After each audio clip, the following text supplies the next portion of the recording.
নিয়ে জি আপনারা ভারতে ছিলেন, জি আপনারা ভারতের পক্ষে ছিলেন, এগুলো বলে সব সময় আমরা 86 তে এরশাদের সাথে জি 86 তে এরশাদের সাথে নির্বাচন করতেন, অন্যদিকে 24 একমাত্র আমাদের সাথে ছিলেন, 24 একমাত্র আমাদের সাথে ছিলেন, আর কোনোদিন ছিলেন না। আপনি আপনার রাজনীতি করেন, আমি আমার একজন করে বললে মনে হয় ভালো হয়। 86 তে এরশাদের সাথে গেছেন নির্বাচন করতে, জনগণ করুক, জনগণ করুক। হাসিনার সাথে নির্বাচন করেন না, 86 তে এরশাদের সাথে 93 তে 3টা সিট পেয়েছিলেন। টাইম বলছে, আপনি আজকে বলে গেলেন তো, ভোট হোক তারপরে দেখা যাক। আপনার সাথে আবারও তো ইনশাআল্লাহ ডিবেট হবে। না সরি, ইতিহাসে ট্র্যাক করি আমার বক্তব্য দিয়ে। আপনি ট্যাগ কি করেছেন, এটা আমাকে না করলে অন্যকে করেছেন, আপনি বক্তব্যের জবাব দেন। এই যে ওই যে দোসর, ফ্যাসিবাদের দোসর, ফ্যাসিবাদকে না, ফ্যাসিবাদের দোষর বাংলাদেশে এখনো আছে। আগে যেমন রাজাকারের দোসর ছিল, এখন আপনি ফ্যাসিবাদের দোসর দিচ্ছেন। আপনি আওয়ামী লীগের কাজ করছেন, কেউ এটা নিয়ে খুব অস্থির আপনি আওয়ামী লীগের কাজ করছেন। বরং কেউ কেউ ওই পুরাতন বস্তা পচা রাজনীতি অথবা পুরাতনগুলো নিয়ে এসে শেখ হাসিনার যে তাজা রক্ত, খুন খারাপি, গুম খুন, আমাদের মায়েদের কান্না, এটাকে ঢেকে দিতে চান। এইরকম যারা করতে চান এরা হচ্ছে ফ্যাসিবাদের দোসর। আজকে তাদেরকে চিহ্নিত করতে 96 তে শেখ হাসিনার সাথে যে যুগপৎ আন্দোলন জামাতের, সেটা কি ভুল ইতিহাস? নো, আমি মনে করি আজকের 24-এর এই জায়গায় দাঁড়িয়ে স্বাধীনতা বিরোধী তারাই যারা লুটপাট করেছে, যারা মানুষকে খুন করেছে, যারা এই দেশের 15 বছর নির্বাচনের অধিকার কেড়ে নিয়েছে, আজকে স্বাধীনতা বিরোধী তারাই যারা মানুষকে খুন করেছে, শিশুকে খুন করেছে, আমাদের তরুণ প্রজন্মকে আজকে ধ্বংস করে দেওয়ার জন্য রাস্তায় নামছে, তারাই হচ্ছে স্বাধীনতা। সেটা নিয়ে আমার মনে হয় না কেউ দ্বিমত করছে। স্বাধীনতার পুরাতন সেই ইতিহাস নিয়ে এসে যারা বাংলাদেশের দুইজন জামাতের নেতৃবৃন্দ মন্ত্রণালয় পরিচালনা করেছেন, যেই বাংলাদেশের সবচেয়ে বড় সমস্যা হচ্ছে দুর্নীতি, সেই বাংলাদেশের 2জন মন্ত্রী 3টি মন্ত্রণালয় পরিচালনা করার পরে 1 টাকা দুর্নীতির অভিযোগ যাদের বিরুদ্ধে নেই, সেই নেতৃত্বকে বিভিন্ন পুরাতন বস্তা পচা ইস্যু দিয়ে আজকে ঢাকতে হবে। এইরকম যারা তারা কিন্তু ডক্টর করিম, এখানে তো মুক্তিযুদ্ধের ইতিহাসের কথা বলা হচ্ছে, সেটাকে আপনি বস্তা পচা ইতিহাস বলছেন? নো, আমি আজকে যেটি বলতে চাই সেটি হচ্ছে যে আজকের বাংলাদেশের সংকট কি 71 সালে জামাত মুক্তিযুদ্ধের বিরোধিতা করেছে এটি, না আজকের বাংলাদেশের সংকট হচ্ছে ফ্যাসিবাদ, না বাংলাদেশের সংকট হচ্ছে খুন খারাপি, না বাংলাদেশের সংকট হচ্ছে পাথর দিয়ে মানুষ মারা, না বাংলাদেশের প্রত্যেকটি দলকে কি ইতিহাসের দায় নিতে হয় না? আওয়ামী লীগকে কি 24-এর দায় নিতে হবে না? বাংলাদেশের সংকট হচ্ছে এখানে আজকে গোটা বাংলাদেশে যে চাঁদাবাজি হচ্ছে, আজকে কোনটা সংকট? সুতরাং এখানে এসে টেলিভিশনের মধ্যে যখন আজকে আমাদের শহীদের মায়েরা কান্নাকাটি করে, আজকে যখন লুটপাট হয়ে যাওয়ার কারণে মানুষ তার অধিকার হারা রাস্তায় বসে আছে, এগুলো নিয়ে তো বিতর্ক নেই ডক্টর করিম। বিতর্ক হচ্ছিল যে জামাতের আগের অবস্থানগুলোর ব্যাপারে, এই যে যেটা ডক্টর জাহেদ বলছিলেন। জামাত না, একটু আমি আপনাকে প্রশ্নটা করি, তাহলে আপনার শেষ করতে সুবিধা হবে।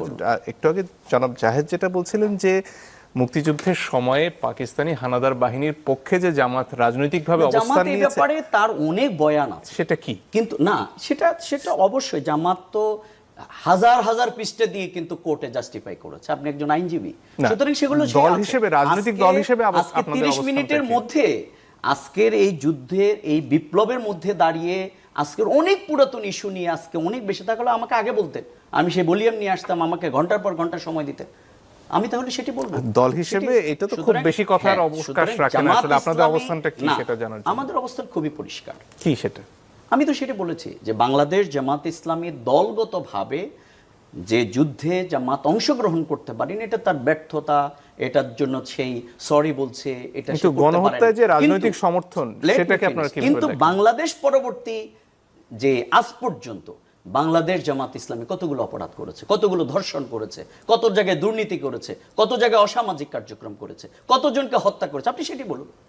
কিন্তু সেটি না বলে আপনি অনেক পুরাতন ইতিহাস নিয়ে এসে তাজা রক্তকে ঢেকে দেওয়ার যে প্রচেষ্টাটি কেউ চালাচ্ছে, এটা আমরা মনে করি ফ্যাসিবাদকে নতুন করে নিয়ে আসার। যেটা আপনার কাছে জানতে চাচ্ছিলাম যে শরিয়া কায়েম বলতে আপনারা? হ্যাঁ, শরিয়া কায়েম বলতে, হ্যাঁ, আমরা যেহেতু বাংলাদেশ 90% মুসলমানের দেশ, আপনি হোয়াটএভার ইউ যাই বলে, সুতরাং এই জায়গায় মানুষের যে ফেইথ অ্যান্ড বিলিভ, আমাদের এখানে যে মুসলমানদের যে সেন্টিমেন্ট, সেই জায়গায় আমরা মনে করি আমাদের টার্গেটটাই হচ্ছে মোহাম্মদ রাসূলুল্লাহ সাল্লাল্লাহু আলাইহি সাল্লাম যে রাষ্ট্র ব্যবস্থা কায়েম করেছেন, সেই রাষ্ট্র ব্যবস্থা গোটা পৃথিবীর ইতিহাসে আজকে এটাকে কেউ বিকল্প যে এই জায়গায় তিনি রং করেছেন, এই জায়গায় তিনি মানুষকে কষ্ট দিয়েছেন, না, বরং সেখানে তিনি সকল মানুষের অধিকার সংরক্ষণ করে একটা রাষ্ট্র তৈরি করেছেন। সেক্ষেত্রে তো পবিত্র কোরআন হবে সংবিধান। অবশ্যই সেই কোরআন, বর্তমান সংবিধান কি বাতিলের কথা বলেন আপনারা? না, এই সংবিধান অবশ্যই থাকবে।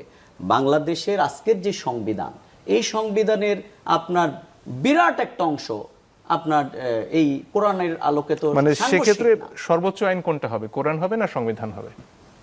কোরআন থেকেই এই সংবিধান তৈরি হবে, সেগুলো যেগুলো সাংঘর্ষিক, মানে যেমন সর্বোচ্চ আপনি- আইন তখন কোরআন হবে? অবশ্যই অবশ্যই মুসলমানদের বিশ্বাসের জায়গা এবং সেই রাষ্ট্র ব্যবস্থা তিনি যেটি তৈরি করেছেন, খোলাফায়ে রাশেদিনদের যে রাষ্ট্র ব্যবস্থা, সেখানে অন্য ধর্মের লোক ক্ষতিগ্রস্ত হয়নি, সেখানে কোনো নারী অপমানিত হয়নি, সেখানে কোনো মানে তখন অন্য ধর্মের বাংলাদেশের সংবিধান হবে পবিত্র কোরআনের অধীন একটি আইন। জি, বাংলাদেশের সংবিধান পবিত্র কোরআনের অধীন একটি আইন হবে আপনাদের শাসন ব্যবস্থা। আমরা যে রাষ্ট্র ব্যবস্থার স্বপ্ন দেখি, আমরা যেটি করতে চাই, সেটি একটা ওয়েলফেয়ার স্টেট, কল্যাণকর রাষ্ট্র। সেই রাষ্ট্র ব্যবস্থার সোর্স অফ ইন্সপিরেশন হবে কোরআন এবং সুন্নাহ। জি, সেটাকে ধারণ করি আমরা। ধন্যবাদ। শেষের দিকে ডক্টর জাহেদ যদি আর কিছু যোগ করেন। খুব দ্রুত, মানে আমি আসলে একদিন আমাদের খুব ভালো হবে আমরা যদি জামাত শরিয়াকে কিভাবে ইম্পোজ করতে চান, যে আমাদের এখনকার যে নির্বাচন আছে এটা থাকবে কিনা, আমাদের পেনাল কোডে চুরির জন্য হাত কাটা নেই, ওটা ওনারা, এটা তো কোরআনের মধ্যেই আছে, ওনারা ওটা আনবেন কিনা, সুদ হারাম আছে, সো আমাদের অর্থনৈতিক ব্যবস্থা কেমন হবে, অনেকগুলো গুরুত্বপূর্ণ প্রশ্ন আছে। একদিন আমরা এই আলাপগুলো আমরা, এখনকার মতো নির্বাচন থাকবে অবশ্যই থাকবে। আচ্ছা, যাই হোক, আমরা একদিন এই আলোচনা করলে ভালো হবে। আর 71 নিয়ে রেজাউল ভাই যেটা বললেন, মানে উনি ওই মানে লজিক্যাল ফ্যালাসি দুটো ব্যবহার করলেন, একটা হলো স্ট্র ম্যান ফ্যালাসি, আপনি যে প্রশ্ন করছেন উনি অন্য জায়গায় আলোচনা করছেন, ওই প্রশ্নের জবাব উনি দেবেন না। আর দ্বিতীয় হচ্ছে অ্যাড হমিনাম, ব্যক্তিগত আক্রমণ করছেন, নাম তোলেননি, মানে যখন ওই জিনিস বস্তা পচা, ওই সোকল বস্তা পচা জিনিস তো আমিও আসলে এনেছি এবং আমি ফ্যাসিবাদের দোষর, আমি এটা এভাবেই ইন্টারপ্রিট করছি। আমি এটা করেছি, কারণ হলো আপনি এখন আপ্রকারান্তরে বললেন, যখন যুক্তি থাকে না তখন না মানুষ এভাবে ব্যক্তিগত আক্রমণ করে, ট্যাগ করে। আমি রেজাউল ভাইয়ের কাছে এটা এক্সপেক্ট করি না। অনলাইনে এই যে আজকে এই ভিডিওটার নিচেই বহু মানুষ আমাকে এগুলো বলবে, কিন্তু রেজাউল ভাইয়ের মতো একজন বুঝদার মানুষ, আমরা অনেকবার এইসব একসাথে শো করেছি, উনি এই ট্যাগ করবেন এটা আমার কাছে এক্সপেক্টেড না। আমি একটা কথা বলতে চাই, ইতিহাসে না, আপনি ট্যাগ কি করেছেন, এটা আমাকে না করলে অন্যকে করেছেন, আপনি বক্তব্যের জবাব দেন। এই যে ওই যে দোষর, ফ্যাসিবাদের দোষর, ফ্যাসিবাদকে না, ফ্যাসিবাদের দোষর বাংলাদেশে এখনো আছে, ওই একই। আচ্ছা, যাই হোক, যেটা বলছিলাম, আমরা ট্যাগিং এর রাজনীতি থেকে বেরোতে চেয়েছি। আগে যেমন রাজাকারের দোষর ছিল, এখন আপনি ফ্যাসিবাদের দোষর দিচ্ছেন, আপনি আওয়ামী লীগের কাজ করছেন, আপনি আওয়ামী লীগের কাজ করছেন, এটা হচ্ছে আপনি যুক্তি দেন কিন্তু ট্যাগ করেন না। আমি আমার যুক্তি ঠিক না, আপনি ট্যাগ করছেন, আপনি ট্যাগও করছেন। আমি বলছিলাম সেটা ট্যাগের জায়গায় স্বাধীনতার সময় কি হয়েছিল না হয়েছিল, ভারতের তো একটা গণতান্ত্রিক দেশ, ভারতের স্বাধীনতা আমাদেরও আগে হয়েছে, ভারতের এখনো এই স্বাধীনতার সময় কার কি রোল আছে, বল্লভভাই প্যাটেল প্রধান ব্যক্তি না নেহেরু প্রধান ব্যক্তি, আজও ডিবেট হয়। ওরা এগুলো বস্তা পচা টচা বলে না। যারা বস্তা পচা বলে আসলে ডেমোক্রেটিক প্রসেস কিভাবে কাজ করে তাদের এই আন্ডারস্ট্যান্ডিং এর প্রবলেম আছে। জি, জনাব আবু সাঈদ খান যদি কিছু যোগ করার থাকে। না, এখন প্রশ্ন হচ্ছে যে তাহলে কি আমরা 71-কে বাদ দিয়ে তো নতুন স্বাধীনতার কথা ভাববো চাইছেন? 24 এবং বিপ্লব বলছেন, এটা বিপ্লব না একেবারে, আমরা এই ডিবেট করতে প্রস্তুত আছি। আচ্ছা, তাহলে এই জায়গা যদি হয় যে এটা দ্বিতীয় স্বাধীনতা, দ্বিতীয় রিপাবলিক, তাহলে এটা আলোচনা হতে পারে। আর একটা হচ্ছে যে আমাদের যদি মুক্তিযুদ্ধের মধ্য দিয়ে বাংলাদেশের যাত্রা শুরু হয়, তো সেই যাত্রা পথে কারা বাধা ছিল সেগুলো চিহ্নিত হতে পারে। এবং যদি এখানে যদির কোনো ব্যাপার নাই, এখানে যারা অপরাধ করেছে আসতে হবে, 52 আসতে হবে, এই যারা অপরাধ করেছে তাদেরকে। 47 আপনারা ভারতের পক্ষে ছিলেন, পাকিস্তানের পক্ষে ছিলেন না। 47 নিয়ে জি, আপনারা ভারতে ছিলেন, জি, আপনারা ভারতের পক্ষে ছিলেন। এগুলো বলে আপনারা তো সব সময় আমরা 86 তে এরশাদের সাথে, জি, 86 তে এরশাদের সাথে নির্বাচন করতেন, 24 একমাত্র আমাদের সাথে ছিলেন, বাংলাদেশে 24 একমাত্র আমাদের সাথে ছিলেন, আর কোনোদিন ছিলেন না। আপনি আপনার রাজনীতি করেন, আমি আমার একজন করে বললে মনে হয় ভালো হয়। 86 তে এরশাদের সাথে গেছেন নির্বাচন করতে, জনগণ করুক, জনগণ করুক, হাসিনার সাথে নির্বাচন করেন না। 86 তে এরশাদের সাথে সব সময় ইতিহাসে রং সাইডে ছিলেন, আপনি বলতেছেন যে রং সাইডে আপনার পর্যালোচনা বাংলাদেশের মানুষ জামাত ইসলামীকে প্রত্যাখ্যান করেছেন। বাংলাদেশের মানুষের জনপ্রিয়তা, ভোটের রাজনীতিতে 96 তে 3টা সিট পেয়েছিলেন। না, তাই বলছে, আপনি আজকে বলে গেলেন তো, ভোট হোক তারপরে দেখা যাক। আপনার সাথে আবারও তো ইনশাআল্লাহ ডিবেট হবে। জামাত তো কখনো আর জনগণের ম্যান্ডেট নিয়ে ক্ষমতা আসে নাই, আসবে, ওয়েট এন্ড সি। আচ্ছা, দেখা যাক আর কি। তো যাই হোক, এটা তো আসে নাই। আর একটা হচ্ছে যে হ্যাঁ, আমি ধরে নিলাম যুক্তির খাতিরে জামাত জনগণের ম্যান্ডেট নিয়ে ক্ষমতা আসবে, কিন্তু এর মানে এই না 71-এ তার ভুল সেটা সঠিক হয়ে যাবে, কিংবা জামাতের বিভিন্ন সময় তার যে ভূমিকা, সেই ভূমিকা থেকে জামাত সরে যাবে, এটা হবে না। ইতিহাসের সব জায়গায় বাঁকে বাঁকে যত ঘটনা ঘটে তাকে কৈফিয়ত দিতে হবে, জবাব দিতে হবে। এটা সবাইকে, আওয়ামী লীগকে দিতে হবে।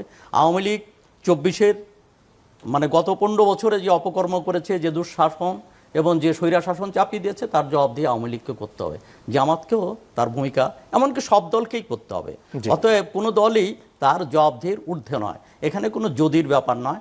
যদি অপরাধ করে তাকে যদি দিয়ে না করে বরং নিঃশর্ত ক্ষমা চাওয়াটা উচিত। এবং তাহলেই বাংলাদেশের রাজনীতিতে যে ঠিক আছে, তো সেই মানে ৭১-এর তো জামাত নাই, এখন নতুন প্রজন্ম, তো নতুন প্রজন্মকে রাজনীতি করতে হলে সেই অধিকার তাদের আছে, কিন্তু তাকে নিঃশর্তভাবে ৭১-এর জন্য ক্ষমা চাইতে হবে এবং ৭১ থেকে তাদের সরে এসে তাদের রাজনীতি। আমাদের রাজনৈতিক ভুলের জন্য তো আমরা সেভারাল টাইমস ক্ষমা চেয়েছি, কিন্তু ফৌজদারি অপরাধের জন্য না, ফৌজদারি অপরাধ আমরা করিনি, সেটা কোর্টে প্রমাণিত হয়েছে, সেটা আজকের আদালতের মাধ্যমে প্রমাণিত। আমরা ফৌজদারি অপরাধ পলিটিক্যাল রেসপন্সিবিলিটি আমাদের আমরা রাজনৈতিকভাবে আমরা যে যুদ্ধে অংশগ্রহণ করতে পারি না, এটা আমরা তো বলছি, অধ্যাপক গোলাম আজম বলেছে, আমাদের আজকের আমির বলেছে। সুতরাং যদি আর কোনো কিছু নাই, কিন্তু আমাদেরকে কোনোভাবেই ফৌজদারি অপরাধের সাথে সম্পৃক্ত করা, যুদ্ধে অংশগ্রহণ না করা এক জিনিস, না করে নিউট্রাল থাকা যায়, আর আপনি একজনের সাথে কোলাবোরেট করেছেন, তাকে রাজনৈতিকভাবে সমর্থন। এবং একটা কথা, পূর্ব পাকিস্তান সরকারে জামাতের মন্ত্রী ছিল, প্রাদেশিক সরকারে তখন এখানে হত্যাযজ্ঞ চলে, জামায়াতের মন্ত্রী ছিল, সুতরাং আপনারা অ্যাক্টিভলি এটার পার্ট ছিলেন। যদি সময় হয় আমরা একদিন ডিটেইল আলোচনা করব।